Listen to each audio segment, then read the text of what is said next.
Hello students, this is Shweta. I welcome you all to my YouTube channel. आज हम अपनी mental math series में एक नया चैप्टर शुरू करने जा रहे हैं जिसका नाम है पॉलिनोमियल्स। ओके, प्रीवियस वीडियोस में हम रियल नंबर्स को कवर कर चुके हैं और अगर आपने उन वीडियोस को नहीं देखा है तो आप डिस्क्रिप्शन बॉक्स में जाके उन्हें चेक कर सकते हैं।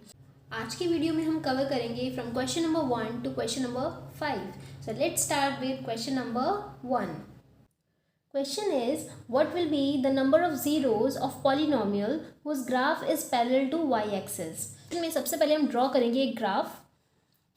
So this is x-axis and this is y-axis.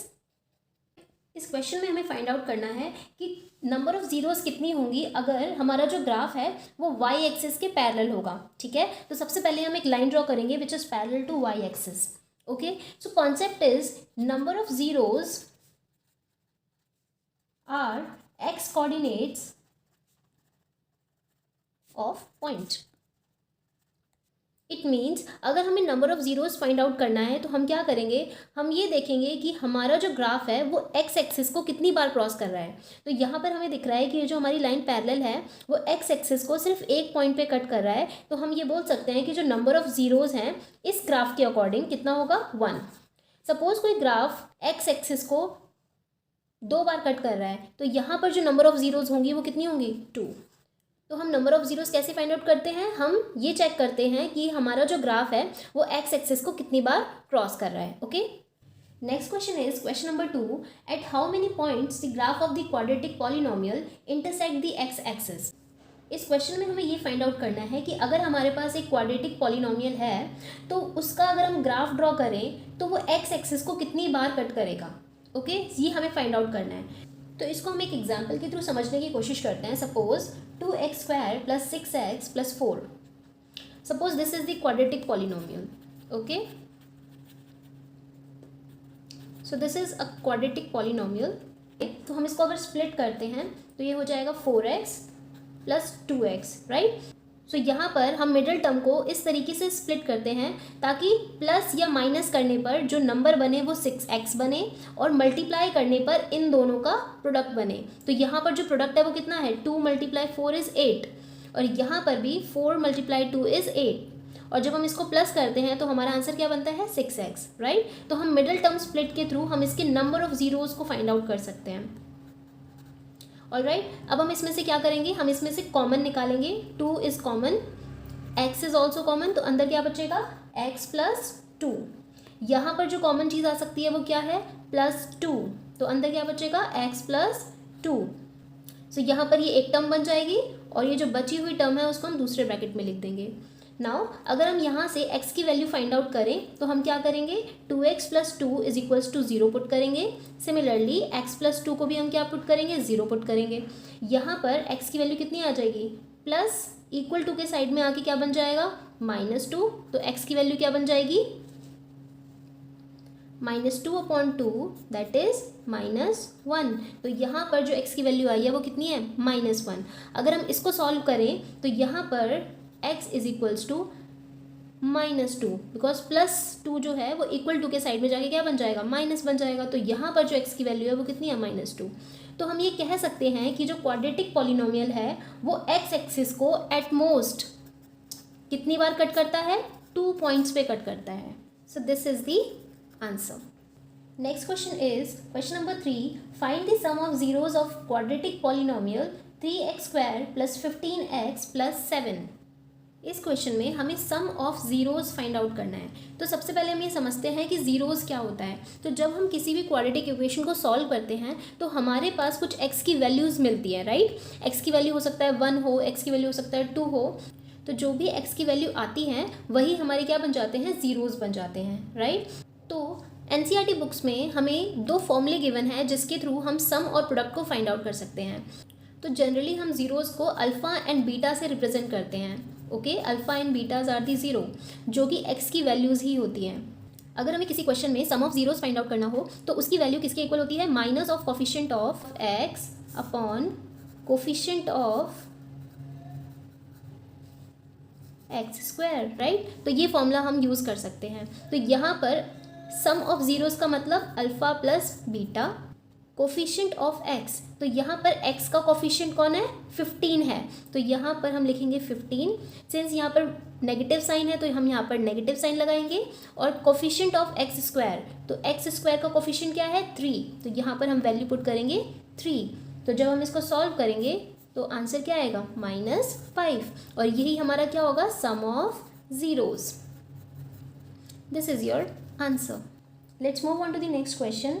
Question number 4 is find the product of zeros of quadratic polynomial 2x square minus 7। तो क्वेश्चन नंबर 4 में हमें एक क्वाड्रेटिक पॉलिनोमियल गिवन है 2x स्क्वायर माइनस 7। तो यहाँ पर हमें क्या फाइंड आउट करना है, product of zeros find out करना है।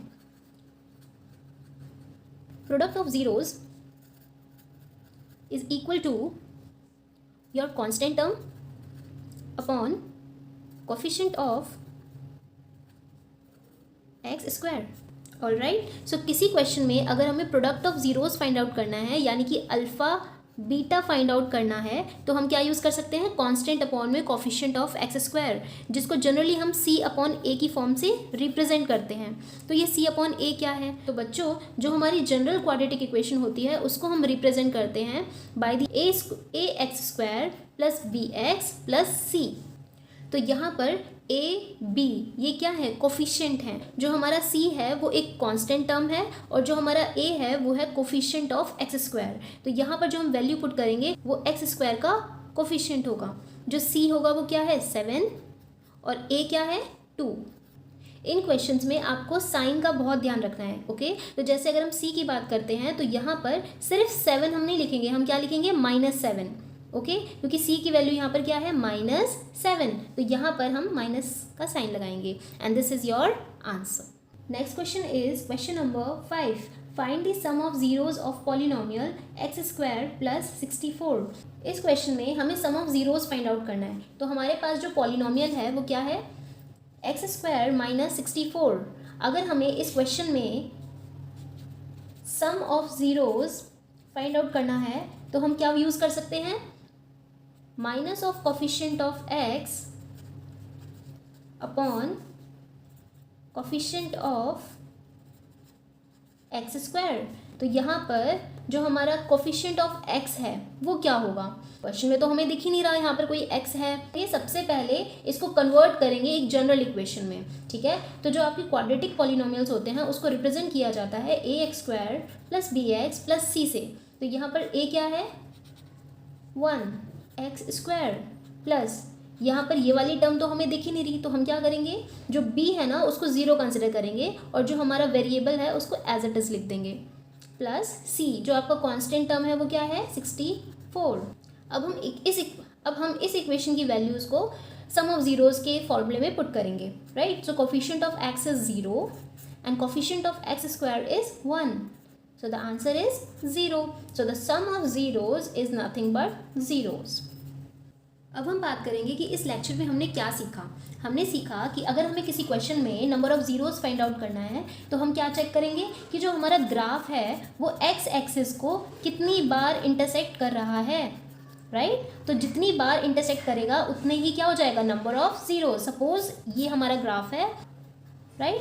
तो यहाँ पर हमने देखा कि एक्स कोऑर्डिनेट्स को जो हमारा ग्राफ है वो 3 पॉइंट्स पे कट कर रहा है, तो यहाँ पर जो नंबर ऑफ जीरोज होंगी वो कितनी होंगी, 3, right. So this is the first concept. Second हमने सीखा अगर किसी क्वेश्चन में सम ऑफ जीरोज को फाइंड आउट करने के लिए बोला गया है तो हम क्या करेंगे, हम एक फॉर्मूला यूज़ करेंगे, that is minus of coefficient of x upon coefficient of x square, coefficient of x square, और उनकी वैल्यूज़ को हम यहाँ पर पुट करेंगे so that we can get the answer of sum of zeros. तो suppose let's say कि हमारे पास एक इक्वेशन है a x square plus b x plus c. तो अगर हमें sum of zeros find out करना है तो हम क्या करेंगे, alpha plus beta is equal to minus b, this is your coefficient of x, और हम इसको किससे रिप्रेजेंट करते हैं, माइनस बी से रिप्रेजेंट करेंगे।